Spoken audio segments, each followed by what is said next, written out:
హరే కృష్ణ. అందరికీ కూడా మన భాగవతామృతం కార్యక్రమానికి అందరికీ కూడా స్వాగతం అండి. కార్యక్రమం మొదలు పెడదాము. ఓం నమో భగవతే వాసుదేవాయ. ఓం నమో భగవతే వాసుదేవాయ. ఓం నమో భగవతే వాసుదేవాయ. నారాయణం నమస్కృత్య నరం చైవ నరోత్తమం దేవీం సరస్వతిం వ్యాసం తతో జయముదీరయే. శృణ్వతాం స్వకదా కృష్ణ పుణ్యశ్రవణ కీర్తన హృదయంతస్థో హి అభద్రాణి విదునోతి సరసతాం. నష్టప్రాయేషు అభద్రేషు నిత్యం భాగవత సేవయా భగవతి ఉత్తమ శ్లోకే భక్తిర్భవతి నైష్టకి. ఓం అజ్ఞానతిమిరాంధస్య జ్ఞానాంజనాశలాకయా చక్షురున్మిళితం యేన తస్మై శ్రీ గురవే నమః. శ్రీ చైతన్యమనోభీష్టం స్థాపితం యేన భూతలే స్వయం రూపా కదా మహ్యం దదాతి స్వపదాంతికం. వందేహం శ్రీగురు శ్రీయుతాపదకమలం శ్రీగురున్ వైష్ణవాంశ శ్రీరూపం సాగ్రజాతం సహగణా రఘునాథాన్వితం తాం సజీవం సాద్వైతం సావధూతం పరిజనా సహితం కృష్ణ చైతన్య దేవం శ్రీ రాధా కృష్ణ పాదాన్ సహగణా లలితా శ్రీ విశాఖాన్వితాంశ. హే కృష్ణ కరుణా సింధో దీనబంధో జగత్పతే గోపేశ గోపికా కాంత రాధా కాంత నమోస్తుతే. తప్త కాంచన గౌరాంగీ రాధే వృందావనేశ్వరి వృషభానుసుతే దేవి ప్రణమామి హరిప్రియే. వాంఛాకల్పతరుభ్యశ్చ కృపా సింధుభ్య ఏవ చ పతితానాం పావనేభ్యో వైష్ణవేభ్యో నమో నమః. జయ శ్రీ కృష్ణ చైతన్య ప్రభు నిత్యానంద శ్రీ అద్వైత గదాధర శ్రీవాసాది గౌర భక్త వృంద. హరే కృష్ణ కృష్ణ కృష్ణ హరే హరే హరే రామ రామ రామ హరే హరే.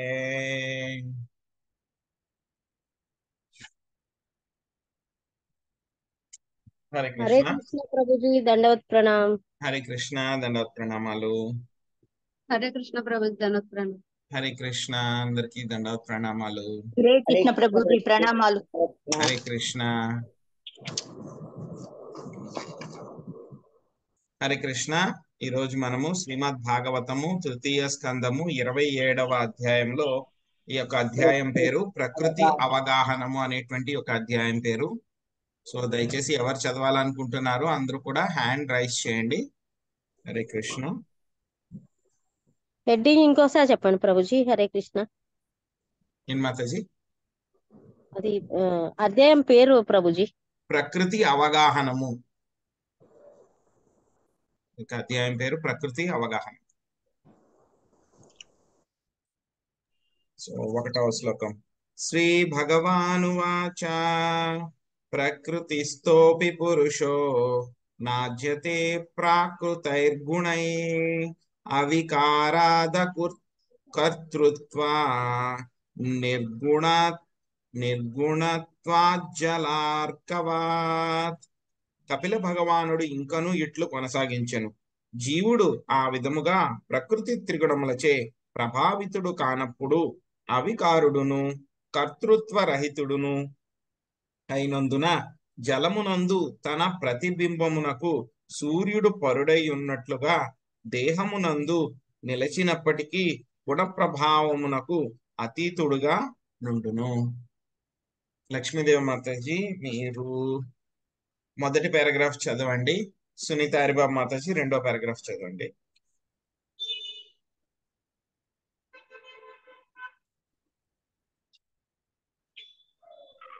భాష్యము.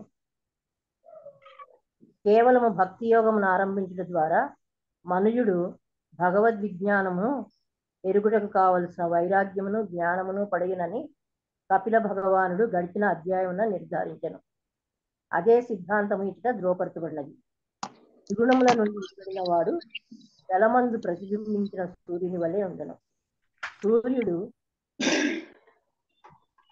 జలమునందు ప్రతిబింబించినప్పుడు జలము యొక్క చలనము గాని చల్లదనము గాని అనిశ్చలత గాని సూర్యుని ప్రభావితము చేయజాలదు. అదే విధముగా మనుషుడు భక్తి యోగ కర్మలయందే పూర్ణముగా లగ్నమైనప్పుడు జలమునందు ప్రతిబింబించిన సూర్యుని వలె అగును. వాసుదేవే భగవతి భక్తి యోగ ప్రయోజిత. భాగవతము 1.2.7. భక్తుడైన వాడు భౌతిక జగమునందున్నట్లు గోచరించినను నిజమునకు ఆధ్యాత్మిక జగమునందే ఉండెను. సూర్యుని ప్రతిబింబము జలమునందున్నట్లు గోచరించినను సూర్యుడు మాత్రము నీటి నుండి కోటాను కోట్ల మైళ్ళ దూరంలోనున్నట్లు భక్తి యోగమునందు నెలకొనిన వాడు నిర్గుణుడై ప్రకృతి త్రిగుణములచే ప్రభావితుడు కాని వాడై ఉండను. హరే కృష్ణ ప్రభుజీ, ధన్యవాదములు. హరే కృష్ణ.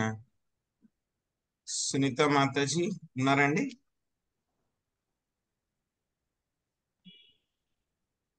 శాంతకుమారి మాతాజీ చదవండి రెండో paragraph.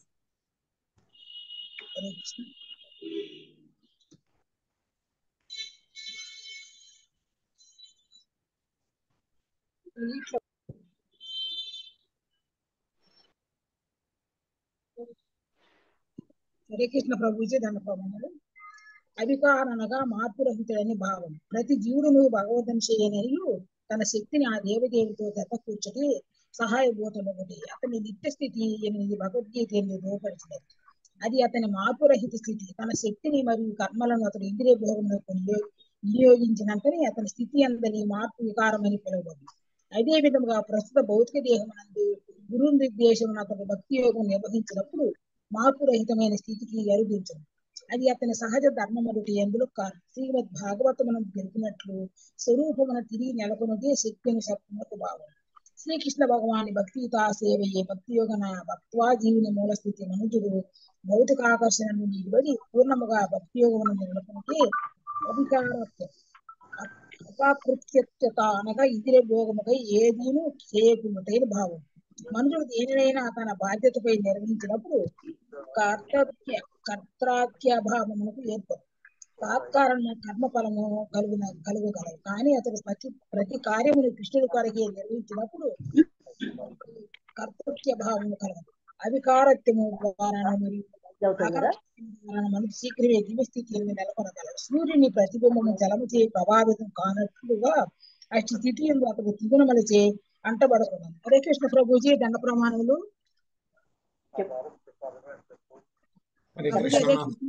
Hare Krishna Mataji, thank you.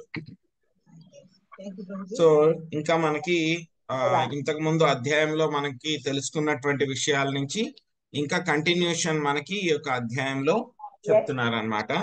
So ఏం చెప్తున్నారు?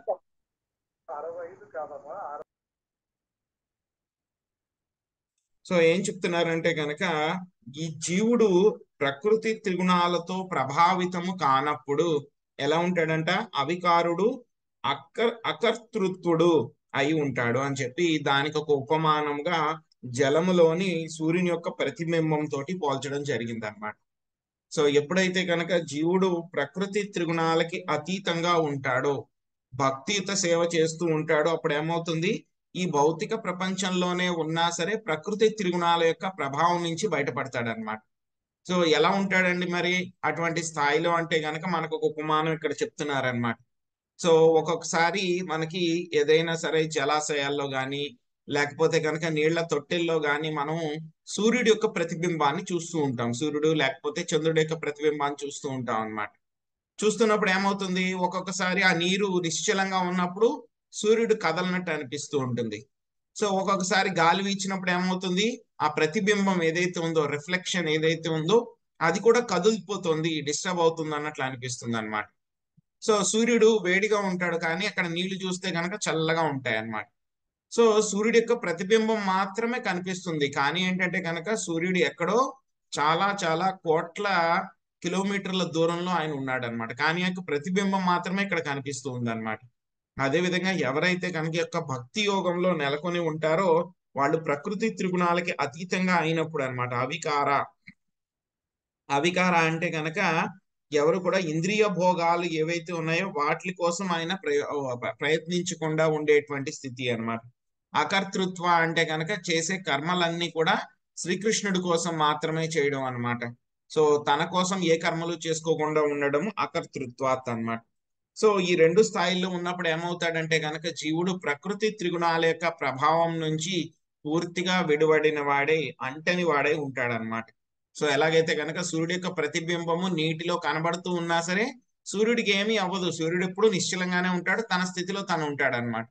సో అదే విధంగా జీవుడు కూడా ప్రకృతి త్రిగుణాల నుంచి విడబడితే గనక ఆ భౌతిక ప్రపంచంలో ఉన్నా సరే ప్రకృతి త్రిగుణాల యొక్క ప్రభావం అతని మీద ఉండదు, అతను పూర్తిగా ఆధ్యాత్మిక శక్తి యొక్క ప్రభావంలో, కంట్రోల్లో ఉంటాడనమాట. సయేషాయర్హి ప్రకృతేర్ గుణేష్వాభివిషజ్యతే అహం క్రియా విమూఢాత్మా కర్తాస్మీత్యాభిమన్యతే. జీవుడు దేహాత్మ భావనతో ప్రకృతి మరియు మిథ్యాహంకారపు ప్రభావమునందున్నప్పుడు భౌతిక కర్మ రతుడగును. మిథ్యాహంకార ప్రభావమున అతడు తనను కర్తగా భావించును. హరే కృష్ణ. నాగం సునీత మాతది చదవండి. హరే కృష్ణ ప్రభుజీ, దండవత్ ప్రణామం. భాష్యం బై శ్రీలా ప్రభుపాద్ కీ జై. నిజమునకు బద్ధ జీవుడు ప్రకృతి గుణ ప్రభావమున బలవంతముగా పనిచేయవలసి వచ్చును. అతనికి స్వతంత్రము ఉండదు. భగవానుని నిర్దేశము నందున్నప్పుడు అతడు ముక్తుడై ఉండును. కానీ ఇంద్రియ తృప్తి భావనలో ఇంద్రియ భోగ కర్మల యందు నెలకొనినప్పుడు నిజముగా ప్రకృతి ప్రభావమునకు వచ్చును. ఈ విషయమే భగవద్గీత యందు ప్రకృతే క్రియమాణాని అని తెలుపబడినది. అనగా జీవుడు తనకు గల గుణమును అనుసరించి కర్మను అనుసరించుచుండును. గుణము అనునది ప్రకృతి గుణములను సూచించును. అతడు ప్రకృతి గుణములందే ఉన్నప్పటికీ తనను తాను కర్తగా భావించును. దేవదేవుడు లేదా అతని ప్రామాణిక ప్రతినిధి నిర్దేశమున భక్తి యోగమునందు నెలకొనుట ద్వారా అట్టి మిథ్యా కర్తృత్వము తొలగగలదు. రణమునందు తన పితామహుడు మరియు గురువుల సంహారమునకు అర్జునుడు తానే బాధ్యతను వహింపగోరెను. కానీ కృష్ణుని నిర్దేశమందు వర్తించినప్పుడు అట్టి కర్తృత్వము నుండి అతడు ముక్తుడయ్యను. ఆ విధముగా యుద్ధమాచరించినను అతడు నిజమునకు యుద్ధ కర్మ ఫలము నుండి విడుదలను పొందెను. కానీ ఆది అందు యుద్ధం విముఖుడై ఉండి అహింసా పరునిగా నున్నను పూర్ణ బాధ్యత అతని పైననే ఉండెను. బంధ మోక్షముల నడుమ గల భేదం ఇదియే. బద్ధజీవుడు పరమోత్తముడే అయినను సత్వగుణమునందు వర్తించువాడే అయినను గుణ ప్రభావితుడే అయ్యుండును. కానీ భక్తుడు మాత్రము పూర్తిగా దేవదేవుని నిర్దేశం అందే వర్తించును. సామాన్య మానవునికి అతని కర్మలు పరమోన్నతమైనవిగా గోచరింపకున్నను అతడు మాత్రం ఎటువంటి బాధ్యత లేకుండును. Hari Krishna Prabhuji. Thank you Prabhuji. Hare Krishna Mataji. So ఇక్కడ చెప్తున్నారు అనమాట. సో ఎవరైతే కనుక ప్రకృతి త్రిగుణాలకి లోబడి ఉంటాడో, జీవుడు ఎప్పుడైతే కనుక నేనే ఈ శరీరం నాదే, ఈ శరీరానికి సంబంధించినటువంటి వాళ్ళందరూ కూడా నా వాళ్ళు, ఈ శరీరంతోటి నా ఇంద్రియ భోగానికి ఎవరైతే కనుక అడ్డుపడుతున్నారో, నా ఇంద్రియ భోగం నేను చేయడానికి ఎవరైతే కనుక నాకు కష్టాలు కలిగిస్తూ ఉన్నారో వాళ్ళందరూ కూడా నా శత్రువులు, లేకపోతే కనుక నా కాంపిటీటర్స్. కాబట్టి అటువంటి భావనలో ఉండి అందరూ కూడా కర్మలు చేస్తూ ఉంటారన్నమాట. సో ఈ యొక్క దేహాత్మ భావనలో ఉన్నప్పుడు ఏమవుతాడు, అదే విధంగా మిథ్యాహంకార ప్రభావం వలన, ప్రకృతి మిథ్యాహంకార ప్రభావం వలన భౌతిక కర్మలలో పూర్తిగా నియుక్తం అవుతాడు అనమాట. సో ఆ విధంగా మిథ్యాహంకార భావన ఉన్నప్పుడు ఏమనుకుంటాడంట, మొత్తం అంతా కూడా నేనే చేస్తున్నాను, నేనే కర్తను అని చెప్పి అనుకుంటాడు అనమాట. సో జీవుడికి ఏంటంటే కనుక ఆయన తటస్థ శక్తి కాబట్టి జీవుడికి రెండు చాయిస్లు ఉన్నాయన్నమాట. ఒకటి కృష్ణుడి యొక్క నిర్దేశనలో ఉండి సేవ చేయడము, లేకపోతే కనుక కృష్ణుడికి ఎదురు తిరిగితే కనుక ప్రకృతి, భౌతిక ప్రకృతి ఏదైతే ఉందో, గుణాలు ఏవైతే ఉన్నాయో వాటి యొక్క నియంత్రణలో ఉండడం అన్నమాట. సో ఎక్కడ చూసుకున్నా సరే ఏంటంటే కనుక జీవుడు ఎప్పుడు ఎవరో ఒకళ్ళ కింద పని చేయవలసిందే అన్నమాట. కానీ జీవుడు ఎప్పుడు కూడా ఎవరో ఒకళ్ళ కింద పని చేస్తూ ఉండడం అన్నమాట. మాయ కింద గాని, లేకపోతే కనుక కృష్ణుడికి ప్రేమతోటి సేవ చేయడమే గాని. సో మాయతో సేవ చేస్తూ ఉంటే కనుక ప్రకృతి ఎలా చేయించుకుంటుంది పని? చాలా బలవంతంగా పని చేయించుకుంటుంది అన్నమాట. అదే కృష్ణుడి దగ్గర సేవ అయితే కనుక మనం ఎలా చేస్తాము? మనకి ఎంతో ఇష్టంగా ప్రేమతోటి సేవ చేస్తాం అన్నమాట. అప్పుడే కృష్ణుడు మనకి ఆ యొక్క సేవని ఆయన తీసుకుంటారన్నమాట. సో ఎవరైతే కనుక ఈ యొక్క మిథ్యాహంకార భావంలో ఉన్నటువంటి వాళ్ళు ఎవరైతే ఉంటారో వాళ్ళు అనుకుంటారనమాట, నేను సర్వ స్వతంత్రుడని, నేను ఏది కావాలంటే కనుక అది చేయగలను, నేను ఎవరి యొక్క కంట్రోల్లో కూడా లేను అని చెప్పి అనుకుంటాడు అంతే వాడు. కానీ చూస్తే గనక ప్రకృతి యొక్క నియమాల నియంత్రణలో వాడు పూర్తిగా లోబడి ఉన్నాడు అనమాట. దాన్ని ఆ విధంగా నేను ప్రకృతి నియమాల నిబంధనల్లో నేను చిక్కుకుపోయి ఉన్నాను, ప్రకృతి నన్ను బలవంతంగా ఈ పని చేయిస్తోంది అని చెప్పి వాడికి అర్థమే అవ్వదన్నమాట. అటువంటి వాడు ఏమనుకుంటాడు? ఈ యొక్క శ్లోకంలో మనకి భగవద్గీతలో కూడా వస్తుంది 9వ అధ్యాయంలో, ప్రకృతి క్రియమాణాని గుణై కర్మాణి సర్వశా అహంకారా విమూఢాత్మ కర్తాహమితి మన్యతే. సో ఏం చెప్తున్నారు ఆ శ్లోకంలో? ప్రకృతి క్రియమాణాని, మొత్తం ఏవైతే కనుక పనులు ఏవైతే ఉన్నాయో అవన్నీ కూడా ప్రకృతి త్రిగుణాల యొక్క నియంత్రణలో మాత్రమే అన్ని పనులు కూడా జరుగుతూ ఉన్నాయి. కానీ ఎవరైతే కనుక ఈ యొక్క మిథ్యాహంకార భావంలో జీవుడు ఎవరైతే ఉన్నాడో వాడు అనుకుంటాడు అనమాట. ఏమనుకుంటున్నాడు? నేనే చేస్తున్నాను, నేనే కర్తని, ఈ పని నేను మాత్రమే చేయగలను, సో నా వల్లే ఈ పని జరిగింది అని చెప్పేసి చాలా మిథ్యాహంకారంతో గర్వంతో ఉంటాడు అనమాట. సో కానీ వాడికి తెలియట్లేదు, నేను ఒక్కడనే కాదు ఈ పని చేసేది, నేను కూడా కొంత ప్రయత్నం చేస్తున్నాను, కానీ నాతో పాటు సహకరించాల్సినవి ఇంకా వేరే 4 రకాల విషయాలు ఉన్నాయి అని చెప్పి వాడికి తెలియదు అనమాట. సో ఎలాగ మనం ఈ యొక్క మిథ్యాహంకార భావం నుంచి బయటపడగలము అంటే గనక శ్రీకృష్ణ భగవానుడు లేకపోతే గనక అతని యొక్క ప్రామాణిక ప్రతినిధి యొక్క నిర్దేశనలో మనం భక్తి యోగం చేస్తే కనుక మనము ఈ యొక్క మిథ్యా కర్తృత్వం అనేటువంటి భావం నుంచి బయటపడగలం అన్నమాట. సో ఇక్కడ శ్రీకృష్ణుడు అర్జునుడు యుద్ధ రంగంలో ఆయన యొక్క స్థితి గురించి ఇక్కడ చెప్పడం జరిగింది అనమాట. సో భగవద్గీత వినక ముందు ఆయన ఏమన్నాడు? నేను సన్యాసం తీసుకుంటాను, నేను పని చెయ్యను అని చెప్పి ఆయన చెప్పారనమాట.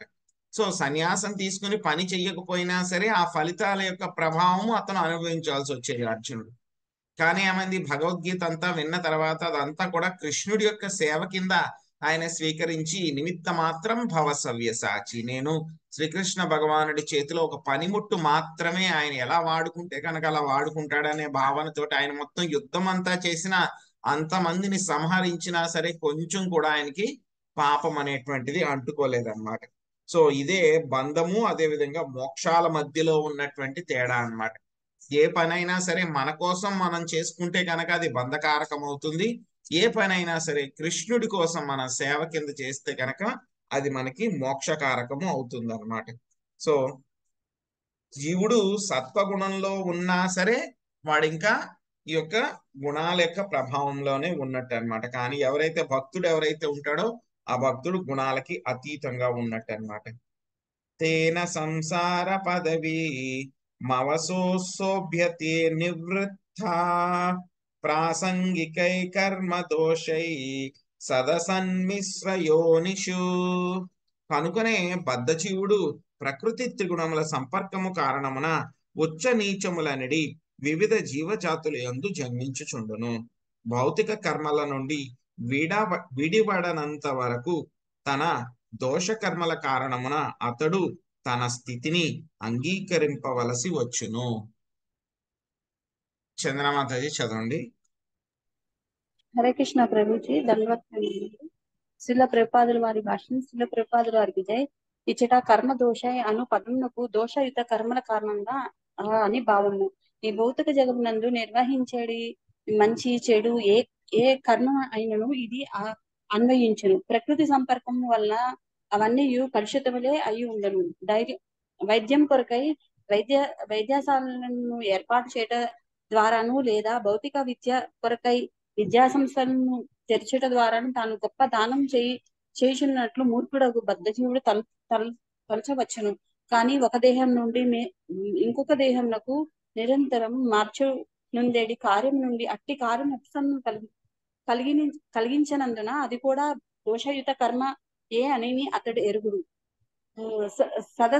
సదస్మనీయ శ్రేయోనిషు అని ఇచ్చట స్పష్టంగా తెలుపబడినది. అనగా భౌతిక జగమునందరి నామాత్రపు పుణ్యకర్మముల కారణంన అతడు ఉన్నత వంశంన జన్మించవచ్చును లేదా ఉన్నత లోకమునందు దేవతా జన్మమును పడేయవచ్చును. కానీ ముక్తి నొసగని కారణంన ఆ కర్మయు దోషయుతమే అయ్యున్నది. చక్కని స్థానంన లేదా ఉన్నత వంశంన జన్మించవచ్చున నాడని దాని భావము. అతడు జన్మము మృత్యువు జరా వ్యాధుల నేడు భౌతిక క్లేశం నుండి బయటపడుచున్నాడనని కాదు. ఇంద్రియ భోగమునకై గల ఏ కర్మ అయినను దోషపూరితమైనది అయ్యును.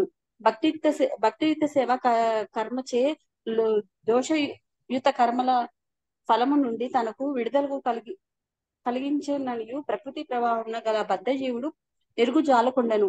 అటువంటి దోషయుత కర్మమును అతడు విరమించకుండని కారణంన వివిధ దేహములు కొన్ని ఉన్నతము మరికొన్ని నీచము మార్చుచుండను. అదే సంసార వదనీయం అని పిలువబడను. దాని భావము విడుదల సాధ్యము కానట్టి ఈ భౌతిక గమనియే కనుక ముక్తిని వాంఛించువాడు తన కర్మమును భక్తి యోగమునకు మళ్లించవలసినది. అందుకు జన్మ అన్య మార్గము లేనే లేదు. హరే కృష్ణ. Hare Krishna Mataji, thank you.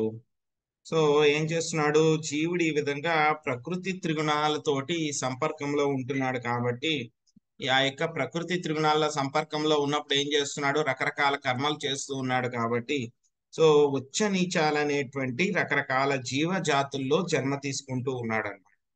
భౌతిక కర్మల నుంచి బయటపడనంత వరకు కూడా అవన్నీ కూడా ఏంటంటే కనుక దోష కర్మలే అన్నమాట.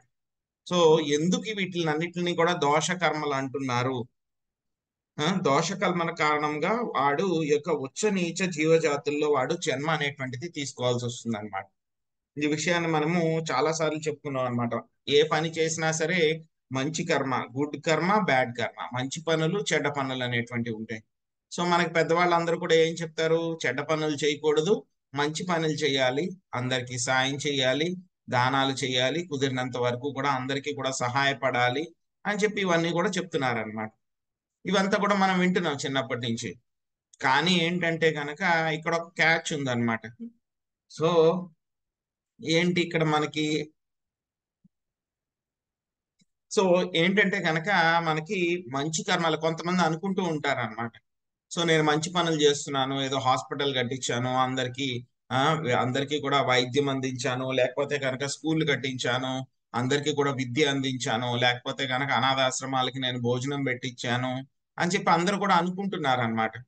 సో ఎంత మంచి పనులే అవన్నీ కూడాను, చేయడం తప్పేమి కాదు. కానీ ఏంటంటే కనుక అటువంటి పనులు చేసినా సరే ఏమవుతుంది? మనకి పుణ్యం వస్తుంది. పుణ్యం వస్తే కనుక ఏమవుతుంది? మనం మళ్ళీ ఉచ్చ జన్మల్లోకి, అంటే దేవతల శరీరాలు కానీ లేకపోతే కనుక బాగా ధనవంతుల కుటుంబాల్లో కానీ మళ్ళీ మనం జన్మ తీసుకోవాల్సి వస్తుంది అనమాట.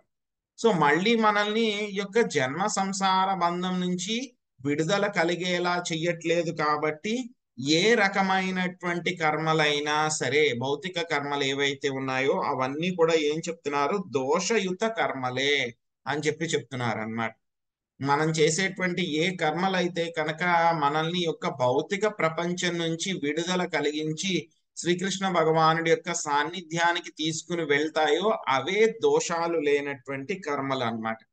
సో ఎన్ని మంచి పనులు చేసినా సరే అవి మళ్ళీ మనకి జన్మ కారకాలు అవుతాయి కాబట్టి అటువంటి కర్మల్ని కూడా యొక్క దోషయుత కర్మలే అని చెప్పి చెప్పడం జరిగింది అనమాట. సో భక్తియుత సేవా కర్మలు మాత్రమే ఏం చేస్తాయి? మనల్ని ప్రకృతి ప్రభావం నుంచి బద్ధజీవుణ్ణి రిలీజ్ చేస్తాయి అన్నమాట. కానీ బద్ధజీవుడికి యొక్క విషయము తెలియదు అనమాట.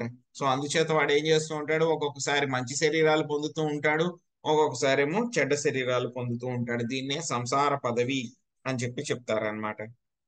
అర్ధేహ్య విద్యమానేపి సంసృతిర్నా నివర్తతే ధ్యాయతో విషయానస్య స్వప్నేనార్థాగమో యథా. వాస్తవమునకు జీవుడు భౌతిక అస్తిత్వమునకు పరమైన వాడు, కానీ ప్రకృతిపై ఆధిపత్యము చెలాయించవలనడి నైజము కారణమున అతని సంసారము అంతము కాకున్నది. దాని వలననే స్వప్నం నందువల్లే అతడు సర్వ విధములకు అనర్థములచే ప్రభావితుడగుచుండును. లక్ష్మీదేవి మాతజీ చదువుతారండి. ప్రభుజీ చదివేశారు లక్ష్మీదేవి ఇంకో లక్ష్మీదేవి మాతజీ ఉన్నారు.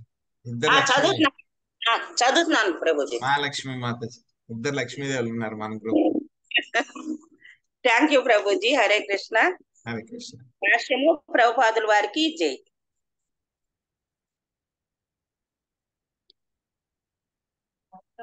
4వ ప్రభుజీ. అవును మాతాజీ, 4వ. మా మనవరాలకి నేను చెప్తున్నా, అదిగో చూడు ప్రభుజీ ఎలా చదువుతున్నారా అని. హరే కృష్ణ ప్రభుజీ. భాష్యము ఇచ్చట కర్మదోషై అను పదమునకు మాతాజీ స్వప్నము యొక్క భాష్యము ప్రభుపాదుల వారికి స్వప్నం యొక్క ఉపమానము ఇచ్చట సమంజసముగా ఉన్నది. వివిధ మానసిక స్థితులను అట్టి స్వప్నమునందు మనము లాభదాయక స్థితులు యందు హానికర పరిస్థితులు యందు ఉంచబడుదుము. అదే విధముగా ఆత్మకు ఈ ప్రకృతితో ఎటువంటి సంబంధము లేదు, కానీ ప్రకృతిపై ఆధిపత్యం చలాయించవలనడి నైజం కారణముననే అతడు ఈ బద్ధస్థితి యందు ఉంచబడినాడు. బద్ధస్థితి ఇచ్చట ధ్యాయితో విషయానస్య అని వర్ణించబడినది. విషయ అనగా భోగ విషయమని భావము. విషయభోగ భావన ఎందన్నంత వరకు జీవుడు బద్ధ జీవనమునందే ఉన్నాను. వివేకము కలిగినంతనే దేవదేవుడు అక్కడే భోక్త అయినందున తాను భోక్తను కానేనడి జ్ఞానమును పొందును. భగవద్గీత 5.29 ఎందు ద్రౌపదపడినట్లు శ్రీకృష్ణ భగవానుడే సమస్త యజ్ఞ తపస్సుల ఫలభోక్తయ్యి ఉన్నాడు. భోక్తాకారం యజ్ఞ తపస్స ముల్లోకములకు అతడే అధిపతి. స్వర్గలోక మహేశ్వరం సర్వజీవులకు నిజమైన స్నేహితుడు అతడే. అయినను యజమానత్వమును భోగావకాశమును సమస్త జీవుల నిజమైన సుహృత్ స్థానమును దేవదేవునికి వసగగా మేమే యజమానులము భోక్తులము స్నేహితులమని మనము ప్రకటించుచున్నాము. మానవ సంఘమునకు మేమే మిత్రులమని తలుచుచు మనము పరోపకార కార్యమును చేపట్టుచుందుము. ఎవరేని తాను ఉత్తమోత్తమ దేశ సేవకుడనని ప్రజలకు మరియు దేశానికి ఉత్తమ మిత్రుడని ప్రకటించుకుని నిజమునకు ఎల్లరకు అతడు పరమోత్తమ మిత్రుడు కాజాలుడు. మిత్రుడు అనగా కేవలము శ్రీకృష్ణుడే నిజమైన స్నేహితుడని అవగాహన స్థితికి బద్ధజీవిని చైతన్యం మెరుగుటకు మనుజుడు యత్నించవలను. శ్రీకృష్ణునితో స్నేహము నేర్పినచో మనుజన్నడను మోసపోడు. అవసరముకు సహాయం అంతటిని అతడే పొందగలడు. బద్ధజీవిని అంది ఈ భావనను కలుగజేయుటయే పరమోత్తమ సేవ కాగలదు. పరమజీవికి ఉత్తమ స్నేహితుడనని గొప్పలు చెప్పుకొనుట సేవ కానే కాదు. మైత్రి అనున్నది పరిమితమైనది. ఎవరేని ఒకడు తాను మిత్రుడునని ప్రకటించుకునిను అపరిమితముగా మిత్రుడు కాజాలడు. జీవులు అనంత సంఖ్యలో నున్నారు.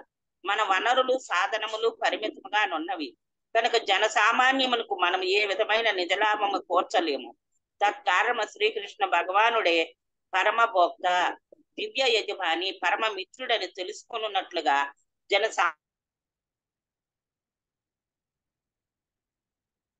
సామాన్యమునందు కృష్ణ భక్తి భావనను జాగృతము చేయుట ఉత్తమోత్తమకు సేవ కాగలదు. తన ప్రకృతిపై ఆధిపత్యము చలాయించవలనని ఈ మిథ్యా స్వప్నము నశింపగలదు. హరే కృష్ణ ప్రభుజీ. Thank you Prabhuji. దండ ప్రణామం. హరే కృష్ణ మాతాజీ. సో వాస్తవానికి ఏంటంటే కనుక మనకి భౌతిక ప్రకృతికి కూడా ఏ విధమైనటువంటి సంబంధము కూడా లేదు. జీవుడికి భౌతిక ప్రకృతికి కూడా కొంచెం కూడా సంబంధం లేదు. యాక్చువల్ గా ఇద్దరు కూడా కంపాటబుల్ కాదనమాట. ఒకళ్ళకొకళ్ళు పొసగరు అన్నమాట. కుదరదు అనమాట వీళ్ళిద్దరికీ కూడా.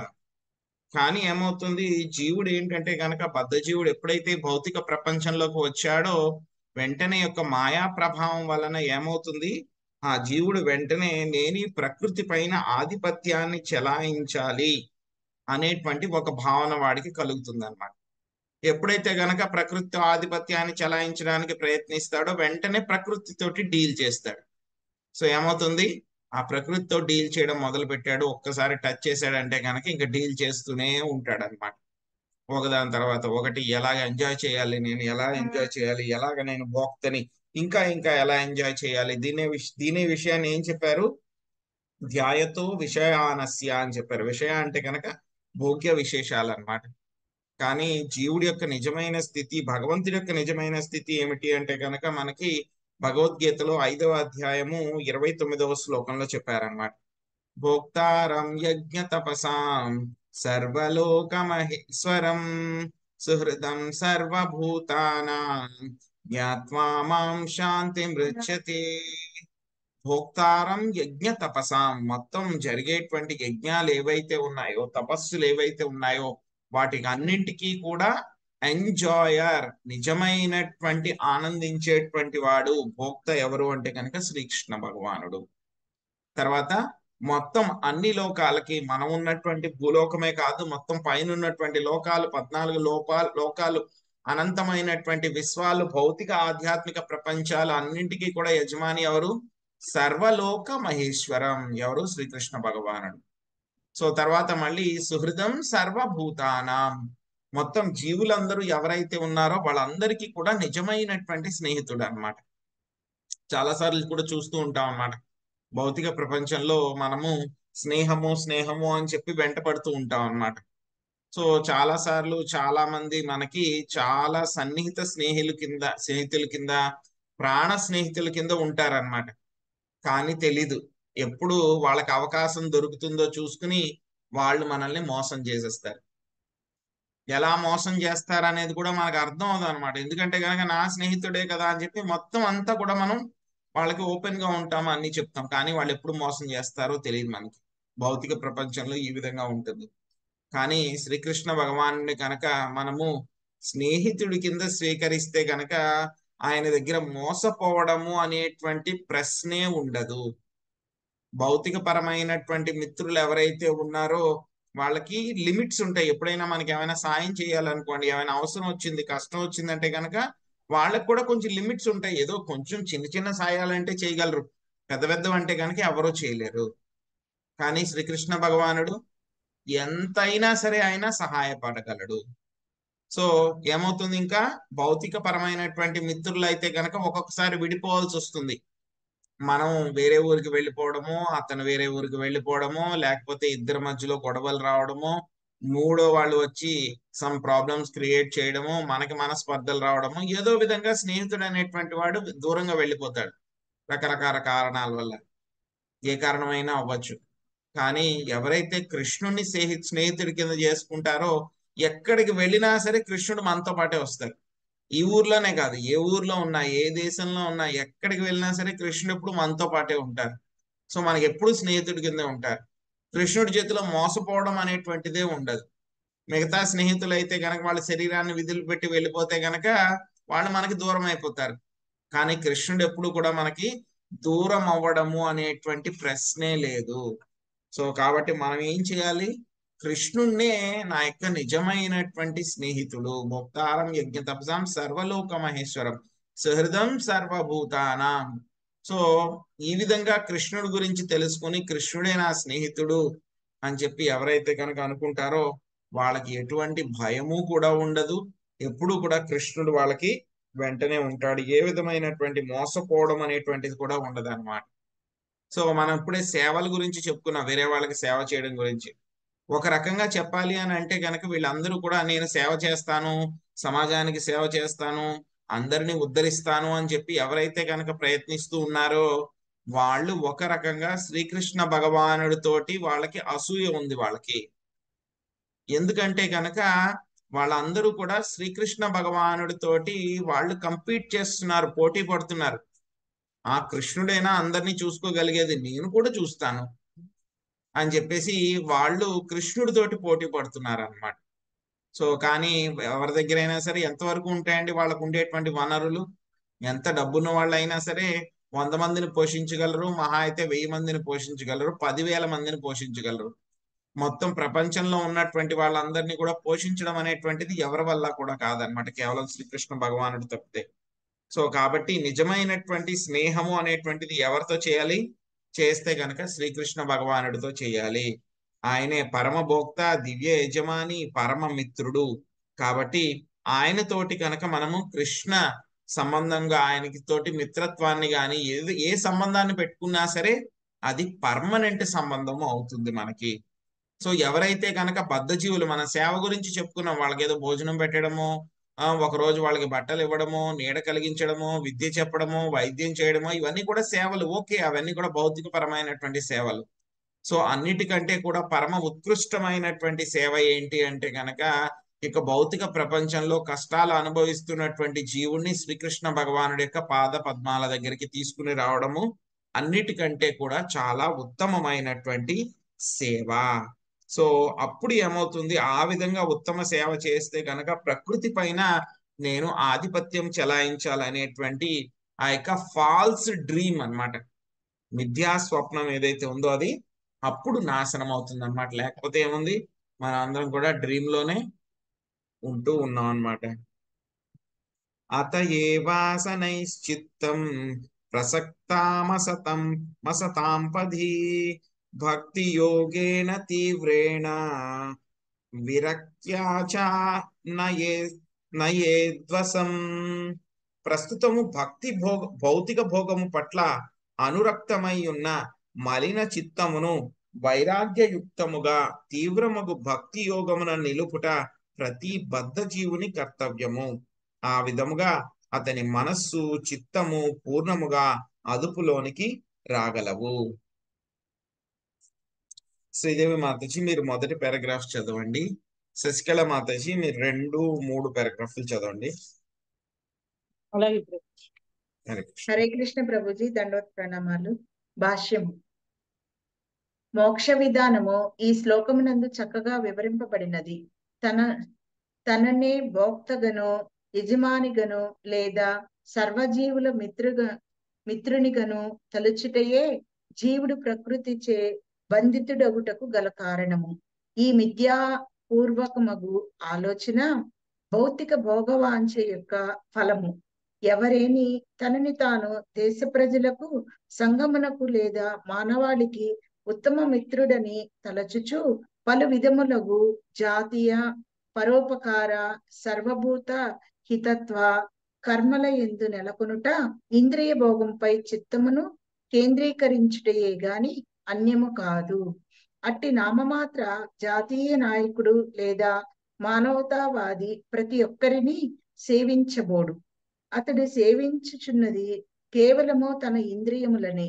ఇది అక్షర సత్యము.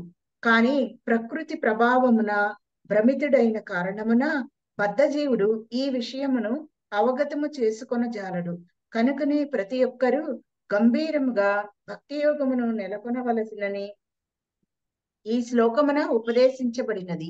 దీని భావమేమనగా తానే యజమానినని, హితైషినని, మిత్రుడని లేదా భోక్తనని అతడు తలంచరాదు.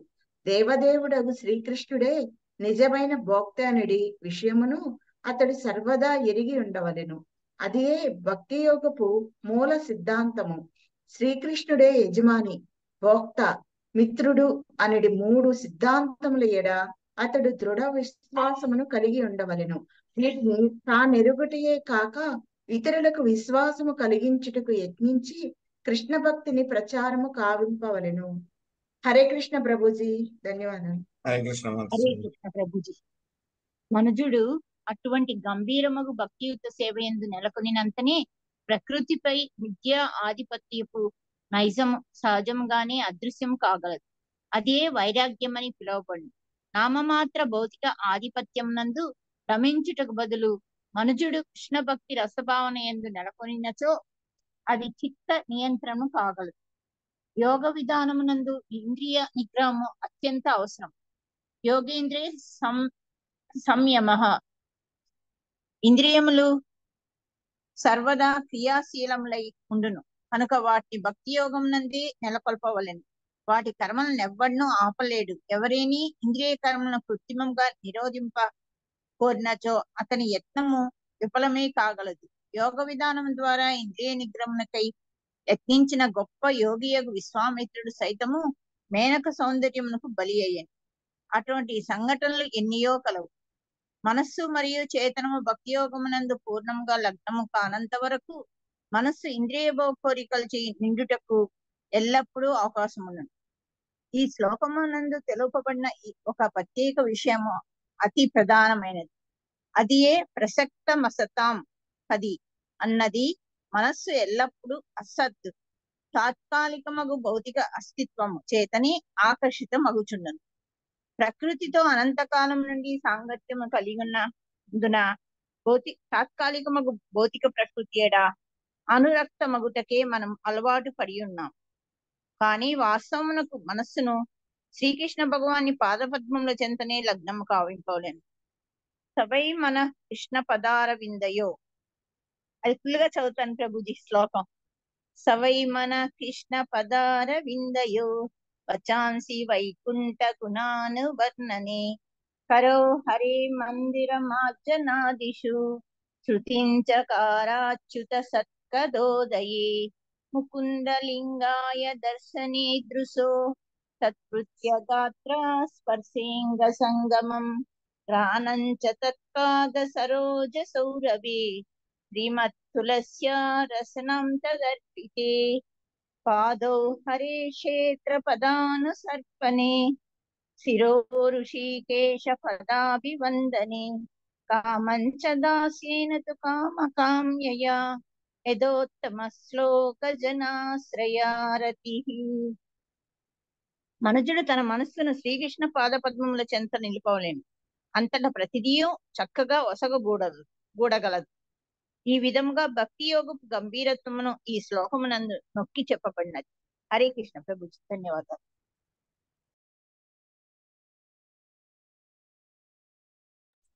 హరే కృష్ణ మాట మాతాజీ, వినిపించండి. Very Hare nice Krishna, Mataji. సవై మన కృష్ణ పదారవిందయ శ్లోకం అంతా కూడా చెప్పేశారు. Very nice. హరి బోల్, ధన్యవాదాలు ప్రభుజీ. హరి హరే బోల్, హరి బోల్. సో ఈ శ్లోకంలో ఏం చెప్తున్నారు? భౌతిక భోగం పట్ల మనం అందరం కూడా ఎన్నో కొన్ని జన్మల నుంచి అన్నమాట, లెక్క లేదన్నమాట. ఎన్ని జన్మలు తీసుకుంటున్నాము, ఎన్ని కోట్ల సంవత్సరాల నుంచి మనం ఈ భౌతిక ప్రపంచంలో ఉన్నాము, 84 లక్షల రకాల జీవరాశుల ఆ సైకిల్ ని ఎన్నిసార్లు పూర్తి చేశామనేటువంటిది లెక్కే లేదన్నమాట. సో ఈ విధంగా మనము ఎన్నో కొన్ని వేల లక్షల కోట్ల సంవత్సరాల నుంచి కూడా మనము భౌతిక భోగం పట్లనే మనం అనురక్తమయ్యాం అన్నమాట. చూస్తే గనక ఒక చిన్న కుక్క పిల్ల దగ్గర నుంచి ఒక చిన్న పాము గాని, లేకపోతే కనుక మనిషి గాని, ఒక పక్షి గాని, ప్రతిదీ కూడా ఏం చేస్తూ ఉంటుందండి? ప్రతీది కూడా నేను ఇంద్రియ భోగం చెయ్యాలి అని చెప్పి ప్రతీది కూడా ఎంజాయ్మెంట్ కోసమే ప్రయత్నిస్తూ ఉంటుంది. ఒక పక్షి గాని, జంతువు గాని, చీమ గాని, ప్రతీది కూడా అన్నమాట. ఆ ఇంద్రియ భోగం ఎలా ఉంటుంది? ప్రతిదానికి కూడా కొన్ని సెట్ ఆఫ్ ఇంద్రియాలు అన్నమాట.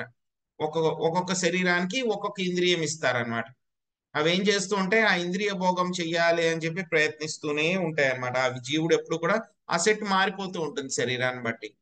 కానీ ఇంద్రియ భోగాన్ని భోగించాలి, ఈ భౌతిక ప్రకృతిని భోగించాలి అనేటువంటి భావన మాత్రం ఎప్పుడు కూడా కామన్ అన్నమాట. సో ఏమనుకుంటాడు? ప్రతి జీవుడు కూడాను ఏ శరీరంలో కూడా ఉన్నా సరే మొత్తం నేనే యజమానిని, మొత్తం అంతా కూడా నా ఎంజాయ్మెంట్ కోసమే ఉంది, మొత్తము మనుషుల అని జీవులందరూ కూడా తలుచుకుంటారు. మనుషులైతే కనుక ఇంకో స్టెప్ ఎక్స్ట్రా, అందరికీ కూడా నేనే ఫ్రెండ్ని. సో అందరినీ పోషించేటువంటి వాడిని, అందరినీ రక్షించేటువంటి వాడిని. సో జాతీయ పరోపకార సర్వభూత హిత్వ కర్మలు ఏవైతే ఉన్నాయో అవన్నీ కూడా నేనే చేస్తున్నాను అని ఎవరైతే అనుకుంటున్నారో వాళ్ళు యాక్చువల్ గా వేరే వాళ్ళకి వాళ్ళు ఏం సహాయం చేయట్లేదు, వాళ్ళ ఇంద్రియాలని వాళ్ళు సంతృప్తి పరుచుకుంటున్నారు అన్నమాట. ఏమవుతుందంటే కనుక కొన్ని మనము ఫిజికల్ గా ఇంద్రియాలని సంతృప్తి పరుచుకోవడము, కొన్ని మనము మెంటల్ గా కూడా మన యొక్క ఇంటర్నల్ గా కూడా మనం సంతృప్తి పరుచుకోవడం అన్నమాట. సో మనం వేరే వాళ్ళకి సాయం చేస్తున్నాము, వేరే వాళ్ళకి ఫుడ్ పెడుతున్నాము అంటే గనక మన యొక్క ఈగో సాటిస్ఫై అవుతుంది అనమాట. ఒక రకంగా నేనే చేసేస్తున్నాను ఇదంతా అని చెప్పేసి ఆ భావన సాటిస్ఫై అవుతుంది అనమాట. సో కాబట్టి వాళ్ళు ఏం చేస్తున్నారు, వాళ్ళ యొక్క ఇంద్రియాలని మాత్రమే వాళ్ళు సేవించుకుంటున్నారు, భగవంతుడి యొక్క ఇంద్రియాలను వాళ్ళు ఏమీ సేవించుకోవట్లేదు. సో కాబట్టి ఏం చెప్తున్నారంటే కనుక ప్రకృతి ప్రభావంలో ఉండకుండా అటువంటి కార్యాల వైపు వెళ్లకుండా ఏం చేయమంటున్నారు, ప్రతి ఒక్కళ్ళు కూడా భక్తి యోగేన తీవ్రేణ యొక్క భక్తి యోగాన్ని చాలా గంభీరంగా తీసుకుని ఆ యొక్క భక్తి యోగం చేయాలి. అప్పుడు ఏమవుతుంది, శ్రీకృష్ణ భగవానుడే అని చెప్పేసి ఆయన నిజమైన భోక్త అని చెప్పి అందరికీ కూడా తెలుస్తుంది. నిజమైన యజమాని, భోక్త, మిత్రుడు అని చెప్పి మంచి విశ్వాసం కలిగి ఉంటే కనుక ఏమవుతుంది, మనం ఆయనకి భక్తి చేయగలుగుతాము. ఈ విషయాన్ని మనం అందరికీ కూడా ప్రచారం చేయాలన్నమాట. సో కాబట్టి ఈ భౌతిక ఆధిపత్యాన్ని మనం ప్రదర్శించడానికి బదులు ఏం చేయాలి, ప్రతి ఒక్కళ్ళు కూడా కృష్ణ భక్తి భావనలో ఉంటే కనుక వాళ్ళ యొక్క చిత్తం అనేటువంటిది నియంత్రణలో అవుతుంది అనమాట. లేకపోతే కనుక మన యొక్క ఇంద్రియాలను ఎంత అదుపు చేసుకుందామన్నా సరే ఏదో ఒక సమయంలో అవి విషాల పాములు లాంటివి అనమాట, మనల్ని అవి ఖచ్చితంగా కాటేస్తాయి అన్నమాట. సో మనసుని ఎప్పుడు కూడా శ్రీకృష్ణ భగవానుడి యొక్క పాద పద్మాల వద్దనే లగ్నం చెయ్యాలి అనేటువంటిది మనము నేర్చుకోవాలన్నమాట. సో భక్తి యోగం అనేటువంటిది మనం ఎలా చేయాలి, చాలా గంభీరంగా చేయాలి, చాలా సీరియస్ గా చేయాలన్నమాట. యమాదిభిర్యోగ పథైరభ్యసన్ శ్రద్ధయాన్విత మయి భావేన సత్యేన మత్కదా శ్రవణేన చ. మనుజుడు యోగ పదమును అభ్యసించు శ్రద్ధావంతుడు కావలెను. నా కథా విషయములను శ్రవణ కీర్తనములు కావించుచు విశుద్ధమగు భక్తియుతా సేవ స్థాయికి తనను తాను ఉద్ధరించుకొనవలెను. లక్ష్మీ నాగేశ్వరి మాతాజీ మీరు మొదటి 2 పారాగ్రాఫ్లు చదవండి. పద్మిని మాతాజీ మీరు 3వ పారాగ్రాఫ్ చదవండి. హరే కృష్ణ ప్రభు. ధనుత్ప్రణామం. యమము, నియమము, ఆసనము, ప్రాణాయామము, ప్రత్యాహారము, ధారణము, జ్ఞానము, సమాధి అనేది 8 అవస్థలతో యోగము అభ్యసింపబడును. యమము, నియమము అనగా కఠిన నియమములను అనుసరించుచు నియంత్రణ విధానమును అభ్యసించుట అని భావము. ఆసనము అనేది కూర్చుండు పద్ధతులను సూచించును. భక్తి యోగమునందు శ్రద్ధ స్థితి చేరుటకు ఇవి మనుజునకు తోడ్పడును.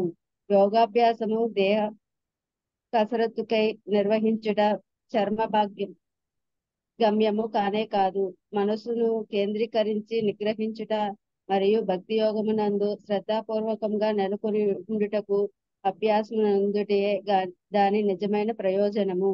యోగాభ్యాసమునందు లేదా మరియు ఇతర ఆధ్యాత్మిక విధానములందైనను భావమైన భావము అనున్నది అది ముఖ్యాంశము. భావము అనేది భగవద్గీత 10.8 నందు హుదా భావ సమన్వితం అని వివరింపబడినది. అనగా మనుజుడు కృష్ణ ప్రేమను గూర్చిన ఆలోచన ఎందే లీనము కావలెను. పూర్ణ పురుషోత్తముడగు శ్రీకృష్ణ భగవానుడే సమస్తమును మూలమనియు అతని నుండి సమస్తమును ఉద్భవించినదనియు అహం సర్వస్య ప్రభావం అని మనుజుడు ఎరిగినప్పుడు జన్మస్య యతః సమస్తమును ఆది మూలము అనేది వేద సూత్రమును అవగతము చేసుకుని పెదప భావము భగవత్ ఎందు ప్రాథమిక స్థితి ఎందు లగ్నము కాగలడు. హరే కృష్ణ ప్రభుజీ. హరే కృష్ణ మాతాజీ. హరే కృష్ణ ప్రభుజీ. హరే కృష్ణ. ఈ భావస్థితి ఏ విధంగా లభ్యమగును శ్రీల రూప గోస్వామి భక్త రసామృత సింధువునందు చక్కగా వివరించను. దాని కొరకు మనుజుడు తొలుత శ్రద్ధావంతుడు శ్రద్ధయాన్విత కావాలని ఆయన పలికిరి. విధి నియమములను ఆసనములను కావించుచు యోగ విధానమును గాని లేదా గత శ్లోకమును ఉపదేశించినట్టు నేరుగా భక్తి యోగమున నెలకొనుట ద్వారా గాని ఇంద్రియములను నిగ్రహించి మనుషుడు శ్రద్ధాన్వితుడై కావచ్చును. భక్తి యోగమునందలి 9 అంశములలో ప్రప్రధానమైనది అతి ముఖ్యమైనది భగవానుని గురికి శ్రవణ కీర్తనములు చేయుట. అదియును ఇతడ పేర్కొనబడినది. మత్కథ శ్రవణనేన చ యోగ విధానపు నియమ నిబంధనలను అనుసరించడం ద్వారా మనుజుడు శ్రద్ధయాన్విత స్థితికి అరుదించవచ్చును. కానీ అదే గమ్యము భగవానుడి దివ్య కర్మల కేవల శ్రవణ కీర్తనముల ద్వారాను లభ్యము కాగలదు. కనుకనే చ అను పదము దాని యందు ప్రధానమైనది. భక్తి యోగ విధానము ప్రత్యక్షమైనది కాగా ఇతర విధానము పరోక్షమైనది. పరోక్ష విధానమును చేపట్టినప్పటికీ భగవాన్ మహిళ శ్రవణ కీర్తన అనేది ప్రత్యక్ష విధానమునకు పూర్ణముగా రానిది విజయమునకు ఆస్కారం లేదు. కనుకనే సత్యేన అనడి పదము ఇచ్చట ప్రయోగింపబడినది. ఈ సందర్భంలో శ్రీధర స్వామి వ్యాఖ్యానించుచు సత్యేన అనగా నిష్కపటేన నిష్పటము అని పలికిరి. మాయావాదులు పూర్ణముగా కపటమును కలిగి ఉందరు. భక్తి యోగమును నిర్వహించుచున్నట్టు కొన్ని మారు నటించినను వారి చర్మ లక్ష్యం మాత్రము దేవదేవునితో ఏకమొక్కటయే. దానినే కపటమందురు. శ్రీమద్ భాగవతము అటువంటి కపట తత్వమును అంగీకరింపదు. కనుకనే ఆది యందు పరమో నిర్మాసరాణం అని స్పష్టంగా తెలుపబడినది. శ్రీమద్ భగవద్గీత గ్రంథరాజము పూర్తిగా అసూయారహితులైన వారి కొరకే ఉద్దేశింపబడినది. అదే విషయము ఇచ్చట తిరిగి ధృవీకరింపబడినది. మనుజుడు దేవదేవుడకు శ్రీకృష్ణుడి ఎడ పూర్తిగా శ్రద్ధాన్వితుడు కానిదే, అతని మహిమలను శ్రవణ కీర్తనమును కావింపనిదే మోక్షమునకు అవకాశం లేదు. హరే కృష్ణ ప్రభుజీ, ధన్యవాదాలు. హరే కృష్ణ మాతజీ. సో ఇంతకు ముందు శ్లోకంలో ఏం చెప్పారు? చాలా గంభీరంగా తీవ్రేణ భక్తి యోగేన చేయాలి అని చెప్పారు అన్నమాట. సో తర్వాతకి ఈ శ్లోకంలో ఏం చెప్తున్నారు? నా యొక్క కథా విషయాల్ని శ్రవణ కీర్తనం చేస్తూ విశుద్ధమైనటువంటి భక్తియుత స్థేవ స్థాయికి జీవుడు తనను తాను ఉద్ధరించుకోవాలి అని చెప్తున్నారు అన్నమాట. సో మనకి అష్టాంగ యోగ పద్ధతిలో 8 రకాల స్థాయిలు ఉంటాయన్నమాట. యమ, నియమ, ఆసన, ప్రాణాయామ, ప్రత్యాహార, ధారణ, సమాధి అనేటువంటివి అన్నమాట. సో యమ నియమ అంటే కనుక డూస్ అండ్ డోన్స్, చేయకూడనివి చేయాల్సినవి అవి అన్నమాట. సో యమ నియమ. ఆసన అంటే కనుక కూర్చునేటువంటి పద్ధతులు అన్నమాట. సో మనకి యోగా అంటే కనుక ప్రతి ఒక్కళ్ళు కూడా ఏం నేర్పుతారో ఆసనాలు నేర్పుతారు అన్నమాట. ఆసనాలు, తర్వాత రెండోది బ్రీతింగ్ ఎక్సర్సైజ్ అన్నమాట. సో కానీ ఇక ఆసనాలు నేర్చుకోవడము, బ్రీతింగ్ ఎక్సర్సైజ్ చేయడము, శరీరాన్ని ఆరోగ్యంగా ఉంచుకోవడము, ఇవి కాదు మన యొక్క యోగా యొక్క ముఖ్య ఉద్దేశం అన్నమాట. సో యోగా యొక్క ముఖ్య ఉద్దేశం ఏంటి? మనము భగవంతుడితోటి సంబంధాన్ని కలుపుకోవడం అన్నమాట. సో అంటే భగవంతుడి పట్ల మనకి చక్కని భావం రావాలి. బుధాభావ సమన్విత. సో మనుజుడు ఏం చేయాలి? కృష్ణుడి యొక్క ప్రేమయుత సేవలో నియుక్తమై ఉండాలి. ఆయన యొక్క ఆలోచనలు ఎప్పుడు కూడా కృష్ణుడితోనే మనకి ముడిపడి ఉండాలన్నమాట. సో ఇంకేం చెప్తున్నారు? మనకి భక్తి రసామృత సింధులో వివరించినట్లు మొత్తం భక్తికి మొత్తం రకరకాల 8 స్థాయిలు ఉంటాయన్నమాట. అదో శ్రద్ధ, సాధు సంగ, భజన క్రియ, అనర్థ నివృత్తి, నిష్ఠ, రుచి, ఆసక్తి, భావ, ప్రేమ, మొత్తం 9 స్థాయిలు అన్నమాట. సో అందులో అన్నిటికంటే కూడా చాలా మొట్టమొదటి స్థాయి ఏమిటి? శ్రద్ధయాన్విత అని చెప్పి అందుకే ఇక్కడ మనకి చెప్పారనమాట. శ్రద్ధగా ఉన్నప్పుడు ఏం చేయాలి? మనం మన యొక్క ఇంద్రియాలని మనం నిగ్రహించి స్వామి యొక్క సేవలో వాటిని ఉపయోగించాలన్నమాట. సో అప్పుడు ఏమవుతుంది? ఆ తర్వాత రెండవది ఏంటి? అదో శ్రద్ధ, సాధు సంగ, భజన క్రియ. సో ఈ 3 స్థాయిల్లో కూడా ఏం చేయాలి? మనము సాధువుల యొక్క సాంగత్యం తీసుకుని స్వామి యొక్క లీలలు ఏవైతే ఉన్నాయో, భగవంతుడి గురించి సంబంధించినటువంటి విషయాలు ఏవైతే ఉన్నాయో వాటిని ఏం చేయాలి? శ్రవణ కీర్తనాలు మనం చేయాలన్నమాట. సో చేస్తే కనుక ఏమవుతుంది? మెల్లగా మనము యొక్క శ్రద్ధయాన్విత అనేటువంటి స్థాయికి వస్తాం అన్నమాట.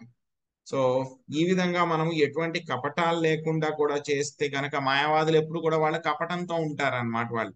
సో వాళ్ళు చేసేటువంటి పనులంతా కూడా ఎందుకు? నేను దేవుణ్ణి అయిపోవాలి, నేనే భగవంతుడిని అయిపోవాలి, నేనే ఎంజాయర్ అవ్వాలి, అందరినీ నేనే కంట్రోల్ చేయాలి అనేటువంటి భావన వాళ్ళకు ఉంటుంది. కాబట్టి వాళ్ళు భగవంతుడిలో ఐక్యమైపోవాలి అని అనుకుంటారు. అది కపట భావన అన్నమాట. సో కానీ శ్రీమద్ భాగవతం అనేటువంటిది ఎవరి కోసం ఇవ్వబడింది? మనకి నిర్మత్సరాణం సతాం వేద్యం వాస్తవం అస్త్ర వస్తు శివదం. శ్రీమద్ భాగవతంలో మనకి స్టార్టింగ్ లోనే వ్యాసదేవుడు చెప్పేశారు 2వ శ్లోకం 3వ శ్లోకంలోనే అన్నమాట. శ్రీమద్ భాగవతము ఏ సబ్జెక్ట్ గురించి డీల్ చేస్తుంది, ఎవరి కోసం ఇది చెప్పబడింది, దీంట్లో ఎటువంటి మోసం అనేటువంటిది లేదు అని చెప్పేసి మొత్తం శ్రీమద్ భాగవతంలో ఉన్న విషయానికి సంబంధించినటువంటి ఉద్దేశం అంతా కూడా చెప్పారనమాట మనకి. సో శ్రీకృష్ణ భగవానుడి పట్ల శ్రద్ధ లేనటువంటి వాడు, అదేవిధంగా ఆయన యొక్క మహిమల్ని శ్రవణము కీర్తన చేయనటువంటి వాడు మోక్షం పొందేటువంటి అవకాశమే లేదు. ఇదే విషయాన్ని మనకి భగవద్గీతలో కూడా 9.3లో కూడా చెప్పారు. అశ్రద్ధదానాః పురుషా ధర్మస్యాస్య పరంతప అప్రాప్య మాం నివర్తంతే మృత్యు సంసార వర్త్మని. ఏం చెప్తున్నారు అర్జున? ఎవరైతే కనుక శ్రద్ధ ఉండదో, శ్రద్ధ లేనటువంటి వాళ్ళు యొక్క భక్తి యోగంలో ముందుకు వెళ్ళలేరు. ఆ శ్రద్ధ లేనటువంటి వాళ్ళు ఏమవుతారు? మళ్ళీ మళ్ళీ శ్రద్ధ లేనటువంటి కారణంగా, భక్తిలో శ్రద్ధతో చెయ్యని కారణంగా వాళ్ళు ఏమవుతారంట? మళ్ళీ మళ్ళీ ఈ యొక్క జన్మ మృత్యు సంసార చక్రంలోనే వాళ్ళు తిరుగుతూ ఉంటారు అనేటువంటి విషయాన్ని అదే చెప్పారు భగవద్గీతలో 9.3లో అదే చెప్పారు. అదే విషయాన్ని మనకి కపిల మహర్షి కూడా మనకి ఇదే శ్లోకంలో అదే చెప్తున్నారు అన్నమాట. శ్రద్ధగా మనము స్వామికి సేవ చేయాలి, యోగాభ్యాసం మనం శ్రద్ధతో చేయాలి, శ్రవణ కీర్తనాల్ని కూడా మనము చాలా చక్కగా చేస్తే మాత్రమే మనకి యొక్క ముక్తి అనేటువంటిది దొరుకుతుంది అని చెప్పేసి మనకి చెప్తున్నారు అన్నమాట. సర్వభూత సమత్వేన నిర్వైరేణ ప్రసంగతః బ్రహ్మచర్యేణ మౌనేన స్వధర్మేణ బలీయసా. భక్తి యోగమును నిర్వహించినప్పుడు మనుజుడు ఎవ్వరి ఎడను వైరము లేకుండా, అయినను ఎవ్వరితోనూ సన్నిహిత సంబంధాలు లేకుండా ప్రతి జీవిని కూడా సమభావముతో గాంచవలెను. బ్రహ్మచర్యమును అవలంబించవలెను, గంభీరునిగా నుండవలెను, దేవదేవునికే ఫలములను అర్పించుచు స్వధర్మమును నిర్వహింపవలెను. రత్నకుమారి మాతాజీ మీరు మొదటి పారాగ్రాఫ్ చదవండి. సుభద్రా మాతాజీ ఉన్నారా? హరే కృష్ణ. ఇంకెవరు చదువుతారండి? ఈరోజు చదవని వాళ్ళు ఎవరు ఉన్నారు? ఎవరు మాతాజీ? విజయలక్ష్మి మాతాజీ, సునీత హరిబాబు. సునీత హరిబాబు మాతాజీ మీరు రెండో పారాగ్రాఫ్ చదవండి. జయలక్ష్మి మాతాజీ మూడో పారాగ్రాఫ్. విజయలక్ష్మి మాతాజీ మూడో పారాగ్రాఫ్. ఫస్ట్ నేను చదవాలి ప్రభుజీ? అవును మాతాజీ. రత్నకుమారి మాతాజీ ఫస్ట్. హరే కృష్ణ ప్రభుజీ. శ్రద్ధతో భక్తి యోగమునందు నెలకొనేడి కృష్ణ భక్తుడు సర్వజీవుల ఎడ సముడై ఉండును. అనేక రకములగు జీవజాతులున్నను భక్తుడు మాత్రం బాహ్య తొడుగులను గాంచబోడు. దేహమందు వసించుచున్న ఆత్మనే అతడు గాంచును. ప్రతి జీవాత్మయు దేవదేవుని అంశయే గనుక అతడెట్టి భేదమును గాంచబోడు. విఘ్నుడగు భక్తుని దృష్టి అదియే. విద్యా వినయ సంపన్నుడగు బ్రాహ్మణుడు సునకము, ఏనుగు లేదా గోవు నడుమ భక్తుడు లేదా పండితుడు ఎటువంటి భేదమును గాంచడని భగవద్గీత యందు తెలుపబడినది. దేహము కేవలం బాహ్య ఆచ్ఛాదనం మాత్రమే అని, నిజమునకు ఆత్మ దేవదేవుని అంశయేనని అతడు ఎరిగి ఉండటయే అందులకు కారణం. భక్తుడు ఏ జీవితోనూ శత్రుత్వమును కలిగి ఉండడు. కానీ దీని భావము అతడు అందరితోనూ కలిసిపోవనని కాదు, అది నిషేధింపబడినది. అప్రసంగత అనగా ఎవరితోనూ సన్నిహిత సంపర్కమును కలిగి ఉండకపోవుట అని భావము. భక్తునికి తన భక్తి యోగ నిర్వహణతోనే సంబంధము కనుక తన లక్ష్య పురోగతికై అతడు కేవలం భక్తులతోనే కలియవలెను. ఇతరులతో కలియవలసిన అవసరము అతనికి ఏమాత్రం లేదు. ఎవరిని శత్రుభావంతో గాంచకున్నను అతని వ్యవహారములన్నీను భక్తి యోగమునందు నెలకొనిన వారితోనే సంబంధం కలిగి ఉండట అందులకు కారణము. Thank you Prabhuji. హరే కృష్ణ. దండవత్ ప్రణాం ప్రభుజీ. హరే కృష్ణ మాతాజీ. చదవచ్చా ప్రభుజీ? చదవండి మాతాజీ. హరే కృష్ణ ప్రభుజీ. కాదు మాతాజీ, విజయలక్ష్మి మాతాజీ. సరే చదవండి, చదవండి మీరే చదవండి. హరే కృష్ణ చదవండి మాతాజీ. విజయలక్ష్మి మాతాజీ లేదా అండి? లేదంటే సునీత హరిబాబు మాట్లాడి చదవండి. సునీత హరిబాబు మాతాజీ చదవండి, తర్వాత విజయలక్ష్మి మాతాజీ. సరే ప్రభు. సరే గారు సరే. హరే కృష్ణ ప్రభుజీ. దండవత్ ప్రణామములు. భక్తుడు బ్రహ్మచర్యమును పాటించవలెను. బ్రహ్మచర్యం అనేది మైథున సుఖం నుండి పూర్తిగా విరమణ కోరదు. కేవలం భార్యతోనే తృప్తి చెందుట బ్రహ్మచర్య వ్రతము కిందకే వచ్చును. ఏది ఏమైనను మైథున సుఖమును వర్ణించుటే ఉత్తమోత్తమ నియమము. అదే అత్యంత వాంఛితము, అదే సాధ్యము కానిచో భక్తుడు ధర్మానుసారముగా వివాహమాడి భార్యతో ప్రశాంతముగా జీవించవచ్చును.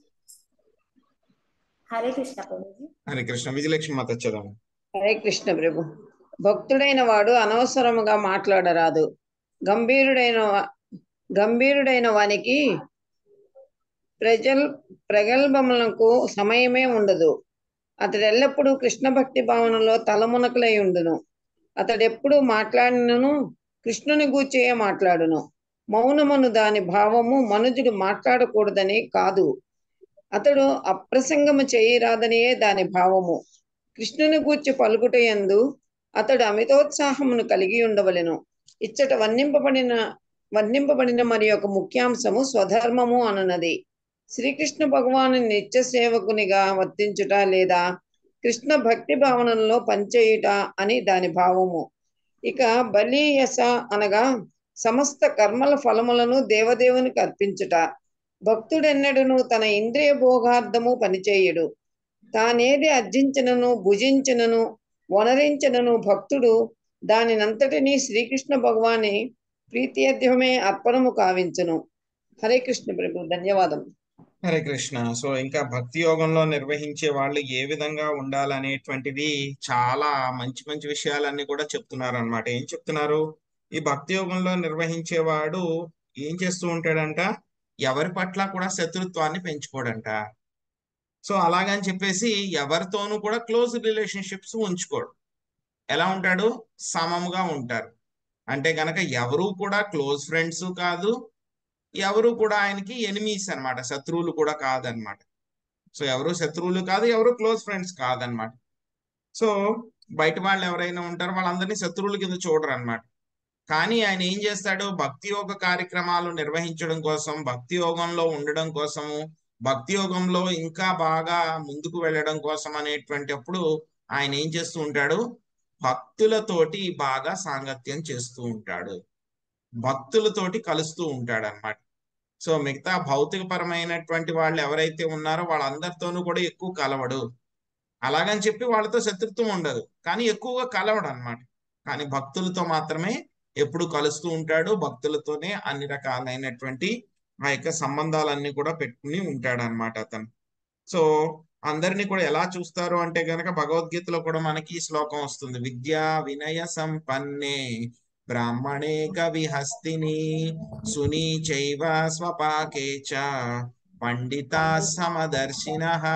సో పండితుడు అనేటువంటి వాడు అందరి పట్ల కూడా సమదృష్టిని కలిగి ఉంటాడు అనమాట. సో అతను ఏం చేస్తాడు? బ్రాహ్మణుణ్ణి, ఒక శునకాన్ని, ఏనుగుని, ఆవుని, కుక్కని, అదే విధంగా కుక్క మాంసం తినేటువంటి చండాలుణ్ణి అందరినీ కూడా ఆయన సమానంగా చూస్తాడు. ఆయన ఏం చేస్తాడు అంటే గనక ఆయనకి దేహాత్మ భావన ఉండదు కాబట్టి ప్రతి ఒక్కళ్ళ హృదయాల్లో కూడా ఆత్మ, అదే విధంగా ఆత్మతో పాటు పరమాత్మ ఉన్నారు అని చెప్పి చూడగలుగుతాడు. కాబట్టి బయట ఉన్నటువంటి యొక్క బాహ్యపరమైనటువంటి యొక్క శరీరానికి ఆయన వాల్యూ ఇవ్వడు. అందరినీ కూడా సమానంగానే చూస్తాడు.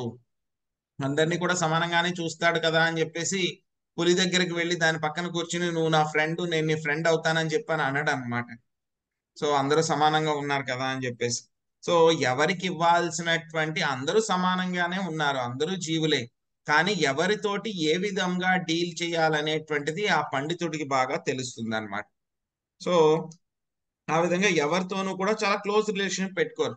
సో రామానుజాచార్య ఏం చేశారంటే కనుక ఆయన వెళ్ళిపోయేటప్పుడు కొన్ని ఇన్స్ట్రక్షన్స్ ఇచ్చారనమాట వాళ్ళ యొక్క శిష్యులందరికీ, అదే విధంగా ఆ యొక్క శ్రీ సాంప్రదాయంలో ఉన్నటువంటి వాళ్ళకి, ఇంకా చెప్పాలంటే కనుక ఇన్ జనరల్ మొత్తం వైష్ణవులు అందరితో కూడా అన్నమాట.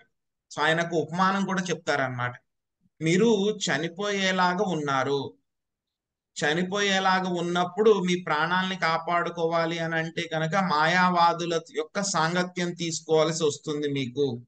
అటువంటి పరిస్థితి వస్తే గనక మీరు చనిపోండి, కానీ మాయావాదుల యొక్క సాంగత్యం మాత్రం తీసుకోవద్దు అని చెప్పి చాలా స్ట్రిక్ట్ గా చెప్పారనమాట. మాయావాదులతోటి కలవద్దు అని చెప్పి. ఎందుకు అంత స్ట్రిక్ట్ గా చెప్పారంటే కనుక చైతన్య మహాప్రభు చెప్తారనమాట. సో ఎవరైతే కనుక ఈ యొక్క భగవద్గీత, శ్రీమద్ భాగవతం గురించి మాయావాదుల యొక్క భాష్యాన్ని ఎవరైతే వింటారో వాళ్ళ యొక్క భక్తి అంతా కూడా ఏమవుతుందంట? సర్వనాశనం అయిపోతుందంట. వాళ్ళ భక్తి అంతా కూడా సర్వనాశనం అయిపోతుంది. అందుకనే ఏం చేయాలి? కేవలం మనము వైష్ణవుల యొక్క సాంగత్యం మాత్రమే తీసుకోవాలి. మిగతా వాళ్ళందరితో ఎలా ఉండాలి? మనము మీతో గొడవ పెట్టుకోము, అలాగని చెప్పి మీతో క్లోజ్ గా కూడా ఉంటాం, ఈక్వల్ డిస్టెన్స్, సమానంగా ఉంటాం అన్నమాట. కానీ భక్తులతో మాత్రమే క్లోజ్ గా ఉంటాము. సో భక్తుల్లో కూడా కొంతమంది భక్తులతోటి మనము సన్నిహిత సంబంధాలు, బాగా క్లోజ్ రిలేషన్షిప్, భక్తులందరితో కూడా మనకు సంబంధించిన విషయాలన్నీ చెప్పాలి, భక్తులందరితో కూడా క్లోజ్ గా ఉండాలని ఏమీ లేదు.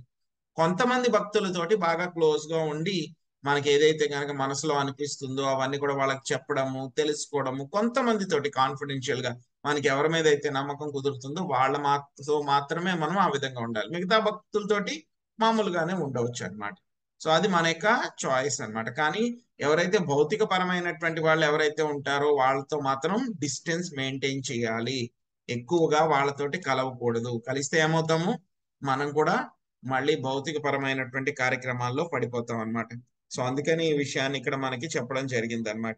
సో ఇంకా భక్తుడు అనేటువంటి వాడు ఏం చేయాలి, బ్రహ్మచర్యాన్ని పాటించాలి అని చెప్తున్నారు. బ్రహ్మచర్యం అంటే కనుక మైథున సుఖాన్ని నుంచి దూరంగా ఉండడము, అంటే పూర్తిగా వదిలేసుకోవాల్సిన అవసరం లేదు, కేవలం భార్యతో మాత్రమే మనం ఇటువంటి సంబంధాన్ని ఉంచుకోవాలి, కానీ వేరే వాళ్ళు ఎవరితోనూ కూడా అటువంటి సంబంధాన్ని ఉంచుకోకూడదు అన్నమాట. సో తర్వాత ఏం చేయాలి, భక్తుడైనటువంటి వాడు గంభీరంగా ఉండాలి, మాట్లాడకూడదు, మౌనంగా ఉండాలి అని చెప్పి అన్నమాట. మౌనంగా ఉండాలి అని అంటే కనుక మొత్తం మౌన వ్రతం చేయాలి, ఎవరితోనూ మాట్లాడకూడదని కాదనమాట. సో అనవసరమైనటువంటి విషయాలు ఏవైతే ఉన్నాయో, ప్రజల్ప గ్రామ్య కథ ఏవైతే ఉన్నాయో వాటిల్ని మాట్లాడకూడదు. కానీ ఎప్పుడైనా సరే అవకాశం వచ్చింది అంటే కనుక, కృష్ణుడి గురించి మాట్లాడడానికి అవకాశం వచ్చింది అంటే కనుక వెంటనే ఓపెన్ చేసేయాలి, ఫ్లడ్ లాగా అనమాట. చెప్తూనే ఉండాలి కృష్ణుడి కోసం, అంత అలాగా మాట్లాడాలి. కానీ మిగతా విషయాలు వచ్చినాయి, ఏవో టీవీ సీరియల్స్ గురించో, లేకపోతే పాలిటిక్స్ గురించో, లేకపోతే కనుక వేరే వాళ్ళు ఇలా చేశారు, పక్కింటి వాళ్ళ కథలు, ఇవన్నీ వచ్చినప్పుడు మనం వినకూడదు, మాట్లాడకూడదు. కృష్ణుడి గురించి మాట్లాడాల్సి వచ్చినప్పుడు మాత్రం ఆపకూడదు. సో ఆ విధంగా ఉండాలన్నమాట. సో అదే నిజమైనటువంటి మౌనానికి అర్థం అన్నమాట. సో ఈ విధంగా మనం ఏం చేయాలి, ఏ రకమైనటువంటి కర్మలు చేసినా సరే అవన్నీ కూడా శ్రీకృష్ణ భగవానుడి యొక్క సేవ కోసము, కర్మ ఫలితాలన్నింటినీ కూడా శ్రీకృష్ణ భగవానుడికి మనము అర్పిస్తూ ఉండాలన్నమాట, మనకి ఇంద్రియ భోగం కోసం పని చేయకుండా. సో తర్వాత ఇంకా భక్తులు ఏం చేయాలనేటువంటి విషయాలన్నీ కూడా ఇంకా మనకి చెప్తున్నారన్నమాట. సో మనకి 7వ శ్లోకం నుంచి కూడా మొదలైందన్నమాట. సో భక్తుల్లో ఏ విధమైనటువంటి లక్షణాలు ఏ విధంగా ఉన్నాయి, మొత్తం 18 లక్షణాలు చెప్తున్నారన్నమాట. సో జ్ఞానులు ఎవరైతే ఉన్నారో భక్తులు ఏ విధంగా ఆ లక్షణాలను అలవాటు చేసుకోవాలనేటువంటి 18 లక్షణాలు. సో మనము 3 లక్షణాలని మనము ఈ శ్లోకంలో చూసాము, తర్వాత లక్షణాలు మనము ఇంకా చూద్దామండి వచ్చేటువంటి శ్లోకాల్లో. హరే కృష్ణ.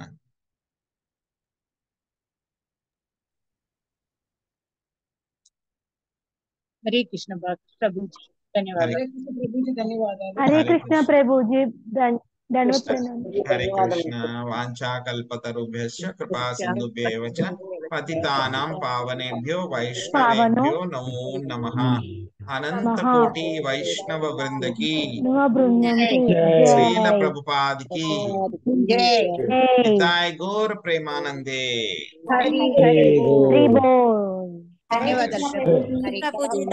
హరే కృష్ణ ప్రభుజీ. హరే కృష్ణ మాతాజీ, నాగలక్ష్మి మాతాజీ, హరే కృష్ణ. హరే కృష్ణ ప్రభుజీ, దండవత్ ప్రణామం. దండవత్ ప్రణామాలు. హరే కృష్ణ. హరే కృష్ణ. హరే కృష్ణ.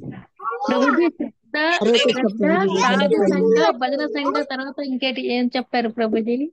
అదో శ్రద్ధ, సాధు సంఘ, భజన క్రియ, అనర్థ నివృత్తి. అనర్థ నివృత్తి. ఆ తర్వాత నిష్ఠ, రుచి, ఆసక్తి, భావ, ప్రేమ.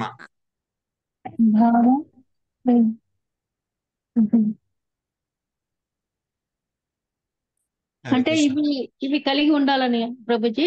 ఇవి భక్తిలో మొత్తం 9 రకాలైనటువంటి స్థాయిలు అన్నమాట. మనం భక్తి చేస్తూ ఉంటే గనక ఇవన్నీ దాటుకుంటూ ముందుకు వెళ్తాం అన్నమాట. అన్నిటికంటే కూడా హయ్యెస్ట్ స్థాయి ఏంటంటే కనుక ప్రేమ అన్నమాట. ఈ ప్రేమ హయ్యెస్ట్ స్థాయి ఎవరికి ఉంది అంటే కనుక శ్రీమతి రాధారాణికి అన్నమాట. ఆవిడ అందరికంటే కూడా హయ్యెస్ట్ అన్నమాట. సో మిగతా వాళ్ళందరూ కూడా ఇంకా కింద అన్నమాట, ఆవిడకి అందరూ కూడా కింద అన్నమాట శ్రీమతి రాధారాణికి. సో భరత మహారాజు ఉన్నారు కదండి, భరత మహారాజు అయితే గనక ఆయన లేడీకి అంత అటాచ్మెంట్ అవ్వక ముందు ఆయన మొదటి జన్మలో భావా స్థాయికి వెళ్ళిపోయారు ఆయన. కానీ అక్కడికి వెళ్ళినా సరే ఆ లేడీ పిల్లతోటి ఆ యొక్క అటాచ్మెంట్ పెట్టుకోవడం మూలంగా మళ్ళీ పడిపోయారనమాట. కానీ స్వామి ఏంటంటే కనుక జ్ఞాపక శక్తి అంతా ఇచ్చారు కాబట్టి మళ్ళీ 3వ జన్మలో మానవుడి కింద ఆయనకి మళ్ళీ జన్మ వచ్చి ఆ జ్ఞాపక శక్తి అంతా ఉండబట్టి మళ్ళీ భావాస్థాయి నుంచి మళ్ళీ ఆయన ప్రేమని చేరుకోగలిగారు. హరే కృష్ణ ప్రభుజీ, ధన్యవాదాలు. హరే కృష్ణ ప్రభుజీ. యమ నియమ అవి చెప్పండి ప్రభుజీ. యమ నియమ ఆసన ప్రాణాయామ ప్రత్యాహార ధారణ ధ్యాన సమాధి. Thank you Prabhuji. హరే కృష్ణ ప్రభుజీ, దండవత్ ప్రణామం. హరే కృష్ణ మాతాజీ. సో జపతక్ సామ్ గురు మహారాజ్ కోసం, ఆయన ఆరోగ్యం కోసం అందరూ కూడా ఒకసారి 3 times హరే కృష్ణ మహామంత్రం చెప్తామండి. హరే కృష్ణ హరే కృష్ణ కృష్ణ కృష్ణ హరే హరే హరే రామ హరే రామ రామ రామ హరే హరే హరే కృష్ణ కృష్ణ కృష్ణ కృష్ణ హరే హరే హరే రామ రామ హరే రామ రామ రామ హరే హరే హరే కృష్ణ హరే కృష్ణ కృష్ణ హరే రామ రామ హరే రామ రామ రామ హరే హరే. హరే కృష్ణ. హరే కృష్ణ.